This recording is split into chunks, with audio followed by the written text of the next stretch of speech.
Chapter 12 In the Mist. Hinds' Feet on High Places by Hurnard. At last, the storm gradually died down. The clamor on the mountains ceased, and it was time to resume the journey. However, the weather had broken completely, and though the storm itself was over, thick mist and cloud remained, shrouding everything on the heights.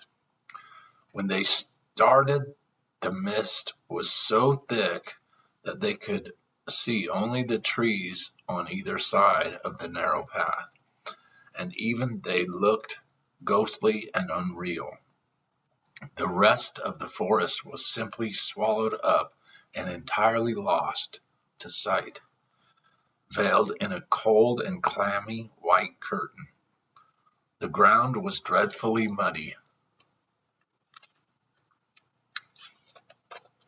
and slippery, and although the path did not climb nearly so steeply as before, after some hours, Much Afraid found, to her amazement, that she was missing the rolling thunder of the storm and even the sickening crash of the trees as the lightning splintered them. She began to realize that, cowardly though she was, there was something in her which responded with a surge of excitement to the tests and difficulties of the way, better than to easier and duller circumstances. It was true that fear sent a dreadful shuddering through her, but nevertheless it was a thrill, as she found herself realizing with astonishment that even the dizzy precipice had been more to her liking than this dreary plodding on through the bewildering mist. In some way, the dangers of the storm had stimulated her. Now there was nothing but tameness, just a trudge forward, day after day, able to see nothing except for white, clinging mist which hung about the mountains without a gleam of sunshine breaking through. At last she burst out impatiently. Will this dull, dreary mist ever lift, I wonder? And would you believe it, a voice she knew all too well immediately answered from beyond the tree. No, it won't, replied Resentment. Moreover, you might just as well know that this is going to continue for no one knows how long. Higher up the mountains, the mist hangs thicker and thicker. Still, that's all you can expect for the rest of the journey. Much Afraid pretended not to hear. But the voice went on again almost at once. Have you noticed, Much Afraid, that the path which you are following isn't going up the mountain at all, but is almost level? You've missed the upward way, and you are just going round and round the mountain in circles. Much Afraid had not exactly noticed this fact, but now she could not help realizing that it was true. They were not climbing at all, but simply moving along the mountainside with constant ups and downs, and the downs seemed to be getting more frequent. Could it be possible that they were really gradually descending the mountain instead of going up? In the bewildering mist, one simply could not see anything, and she found she had lost all sense of direction. On asking her companions what they thought about it, they answered rather shortly, because of course she ought not to have listened to any suggestion from Resentment that they were on the path which the shepherd had pointed out, and would certainly not allow anyone to persuade them to leave it. But, persisted Much Afraid, petulantly, don't you think that we may have missed the way in this mist? The shepherd said the path led upward, and as you see, this one doesn't. It runs along the side of the mountain. There may easily have been a more direct way up which we didn't notice in the mist. Their only answer was that they knew better than to listen to any suggestion made by resentment. At that, the voice of bitterness broke in quite clearly. You might at least be willing to go back a little way and look instead of insisting on going on and on along what may prove to be a wrong path leading you round in circles. Sorrow and Suffering took absolutely no notice, but unfortunately, Much Afraid did, and said with still greater petulance, I think you ought to consider the suggestion. Perhaps it would be better to go back a little way and see if we have missed the right path. Really, it is no use going on and on in circles getting nowhere. To this they replied, well, if we are going round in circles, we shall eventually arrive back where we went wrong. And if we keep our eyes open, we shall be able to see the path we missed. Always provided that it does exist, and it does not just a bit of imagination on the part of bitterness. You poor little thing, came the whisper of self-pity through the mist. It's too bad that you've been put in the charge of such obstinate mule-like creatures. Just think of the time you are wasting getting nowhere at all. Trudge day after day, nothing to show for it. And you ought to be getting up onto the high places. So they went on, whispering and talking at her through the clinging mist, which shrouded everything and made it all seem so ghostly and dreary. Of course, she ought not to have listened to them, but the mist was so bewildering and the path so unspeakably tame that she found something in her heart responding to them almost against her will. Suffering doggedly led the way, and Sorrow, just as doggedly, was her rear guard, so that there was no possibility of turning back. But Much Afraid found herself limping and slipping and stumbling, far more often and badly than at any other stage of the journey. It made her very disagreeable and difficult to deal with. It is true that after every stumble, her conscience smote her, and she apologized sorrowfully and abjectly to her companions. But that did not prevent her slipping again, almost directly afterwards. Altogether, it was a miserable time, and the mist, instead of clearing, seemed to get thicker and colder and drearier than ever. At last, one afternoon, when the word which at all described her progress is to say that she was slithering along the path, all muddy and wet and bedraggled from constant slips, she decided to sing. It has not been mentioned before, but Much Afraid did not possess the gift of sweet voice, any more than a pretty face. It is true that she was fond of singing, and that if the shepherd sang with her, she could keep in tune and manage quite nicely. But if she tried alone, the results were by no means so good.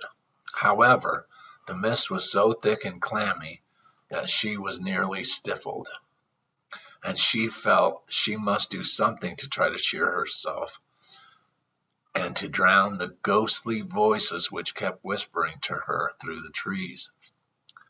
It was not pleasant to think of her relatives now having the opportunity to entertain themselves at the expense of her very unmelodious voice, but she decided to risk their ribald comments.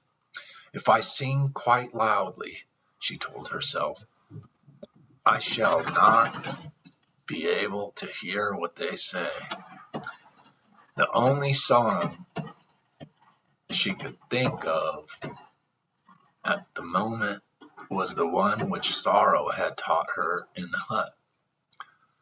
And though it seemed singularly inappropriate, she lifted up her voice and sang quiveringly, How lovely and how nimble are thy feet, O Prince's daughter!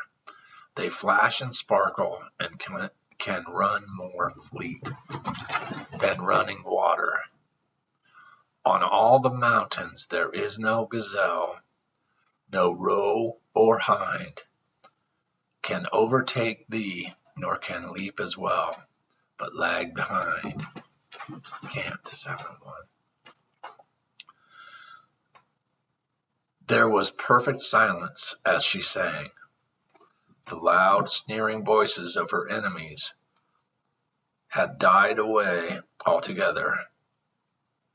It is a good idea, said Much Afraid to herself jubilantly. I wish I had thought of it before. It is a much better way to avoid hearing what they are saying than putting cotton in my ears. And I believe, yes, I really do believe, there is a little rift in the mist ahead. How lovely! I shall sing the verse again. And she did. Why, Much Afraid, said a cheery voice close beside her. I have not heard that song before. Where did you learn it? There, striding toward her with a particularly pleased smile on his face, was the shepherd himself. It is just impossible to describe in words the joy of Much Afraid when she saw him really coming toward them on that dreary mountain path, where everything had been swallowed up for so long in the horrible mist, and everything one touched had been so cold and clammy. Now with his coming, the mist was rapidly clearing, and a real gleam of sunshine, the first they had seen for days, broke through at last. Oh, shepherd, she gasped, and caught hold of his hand, and could say no more. It really had seemed as though she would never see him again. Tell me, he repeated cheerily as he smiled at them all, where did you learn that song, Much Afraid? Sorrow taught it to me, she replied. I didn't think that she knew any songs, shepherd. But she said the words and the music came to her as we were climbing up through the forest. I asked her to teach it to me because I know I am a goose, but it makes me think of the time when you will have made my feet like Hinds' feet, and I won't ever have to slither along again. And she looked shamefacedly at her bedraggled and muddy condition. I am glad you sing it, said the shepherd, more pleasantly than ever. I think it is a particularly nice song indeed, he added, smiling. I think I will add another verse to it myself. And at once he began to sing these words to the same tune. Thy joints and thighs are like a supple band, on which are met fair jewels which a cunning master hand hath fitly set. In all the palace, search wherever you please. In every place, there's none that walks with such a queenly ease, nor with just grace. Can't. 7-1. "Oh, shepherd," exclaimed Much Afraid, "where did you find that verse to fit in so nicely to the tune which sorrow taught me?"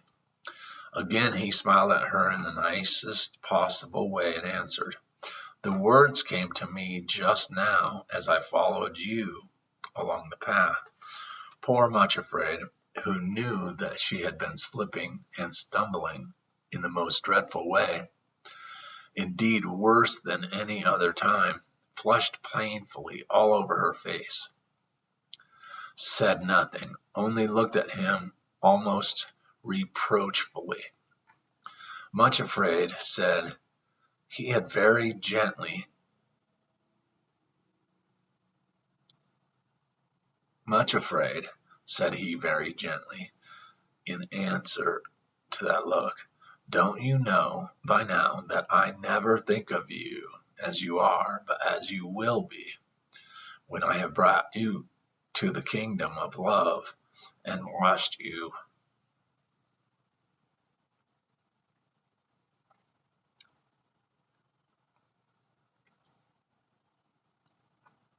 from all the stains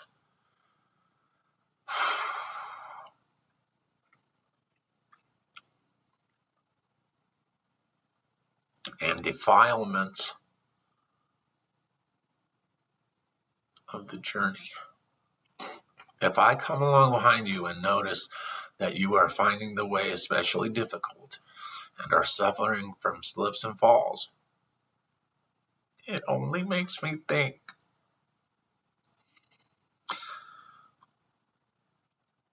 of what you will be like when you are with me, leaping and skipping on the high places."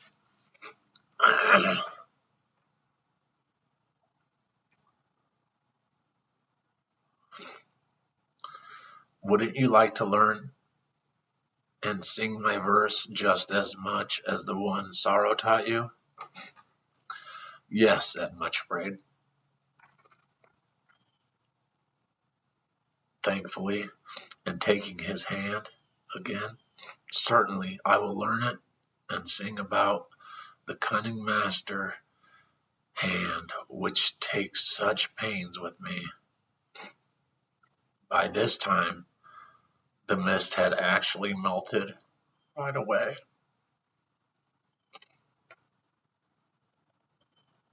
and the sun, shining brightly, was making the dripping trees and grass sparkle with joy and brightness.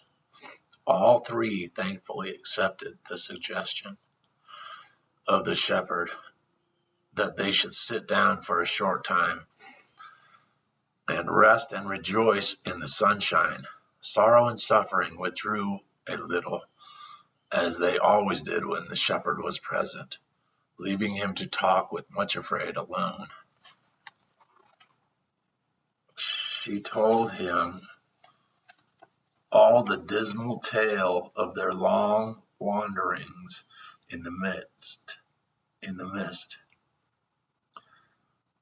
the way resentment, bitterness, and self-pity had been bothering her, and her fear that perhaps after all they had wandered from the path and lost their way. "Did you really think that I would let you stray from the path to the high places without doing anything to warn you or prevent it?" asked the shepherd quietly. She looked at him sorrowfully and said with a sigh, "When resentment and the others are shouting at me, I am almost ready to believe anything, no matter how preposterous." "You had better become a singer," said he, smiling. "Then you won't hear what they say to you. Ask Sorrow and Suffering if they have any more songs which they can teach you." Do you find them good guides, Much Afraid? She looked at him earnestly and nodded her head. Yes, very good. I never could have believed it possible.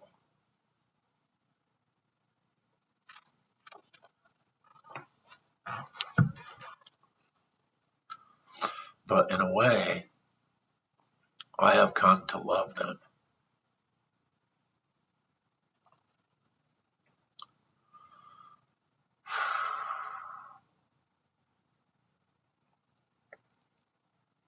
When I first saw them, they looked so terribly strong and stern, and I was sure that they would be rough with me and just drag me along without caring how I felt, how I dreaded it.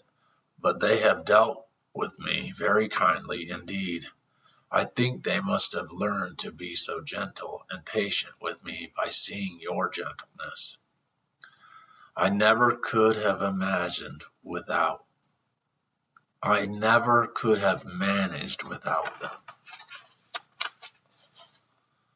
She went on gratefully, and the queer thing is, I have a feeling that they really like helping an ugly little cripple like me in this way.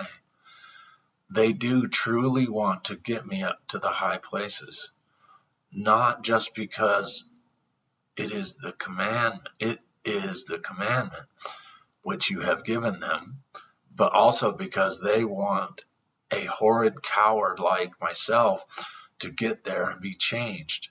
You know, shepherd, it makes a great difference in my feeling toward them not to look upon them any longer with dread, but as friends who want to help me. I know it seems ridiculous, but sometimes I get the feeling that they really love me and want to go with me of their own free will. As she finished speaking, she looked up in his face and was surprised to see that he actually looked as though he were trying not to laugh. He said nothing for a moment or two, but turned slightly so that he could look round at the two guides Much Afraid looked to. They were sitting apart in the background and were unaware that they were being watched. They sat close to one another and were looking away up to the mountain toward the high places. Their veils had been thrown back, although she still could not see their faces because their backs were toward the shepherd and herself. She was struck by the fact that they seemed even taller and stronger than when she first seen them waiting for her at the foot of the mountain. There was something almost indescribably majestic about them at that moment, a sort of radiant eagerness expressed in their attitude. They were talking quite quickly to one another, but their voices were so low that she could not catch what they were saying. Was it possible? Yes, it was. They were actually laughing, that they were talking about something which thrilled them with eagerness and expectation. She felt quite sure. The shepherd watched them for a few moments without speaking. Then he turned back to Much Afraid. His eyes were laughing at her, but he said quite gravely, "Yes, I really believe you're right, Much Afraid. They do look to me as though they really enjoy their task, and perhaps even feel a little affection for the one they serve."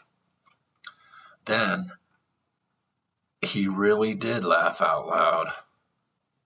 Sorrow and suffering dropped the veils back over their faces and looked around to see what was happening.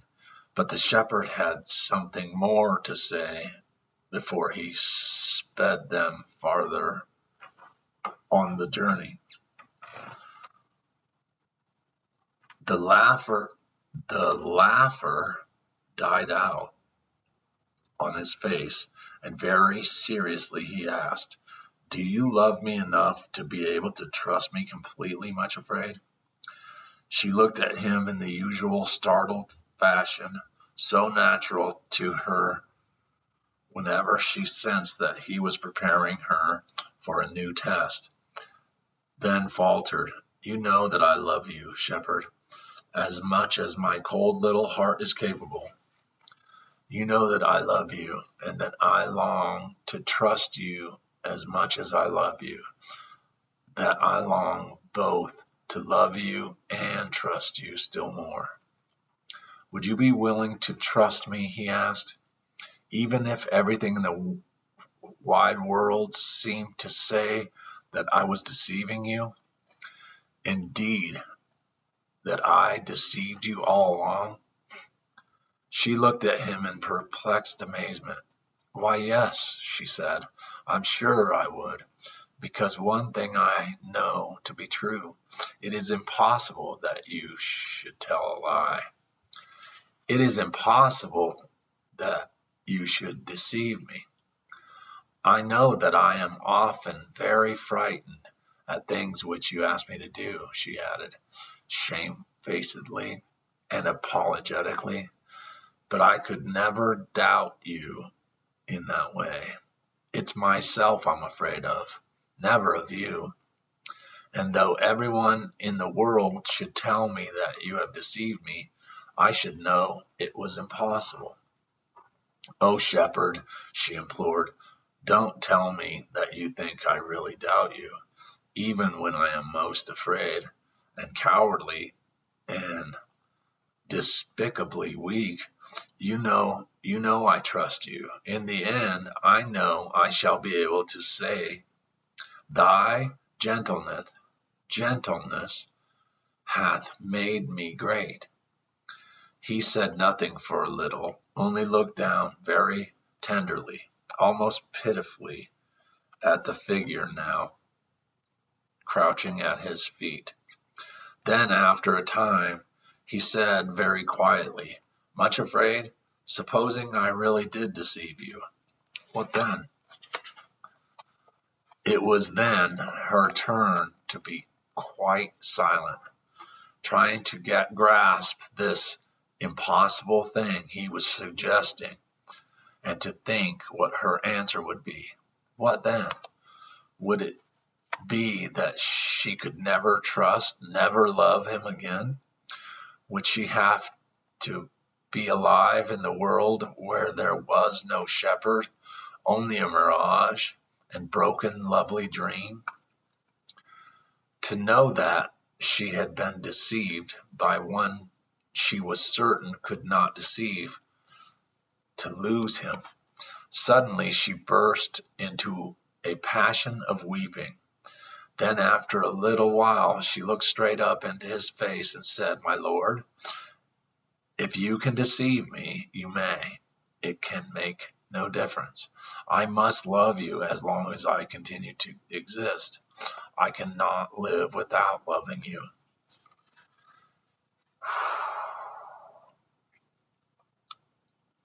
He laid his hands on her head.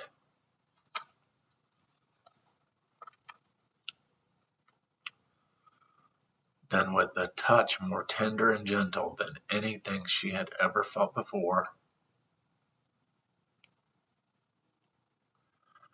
repeated as though to himself, "If I can, I may deceive her." Then, without another word, he turned and went away.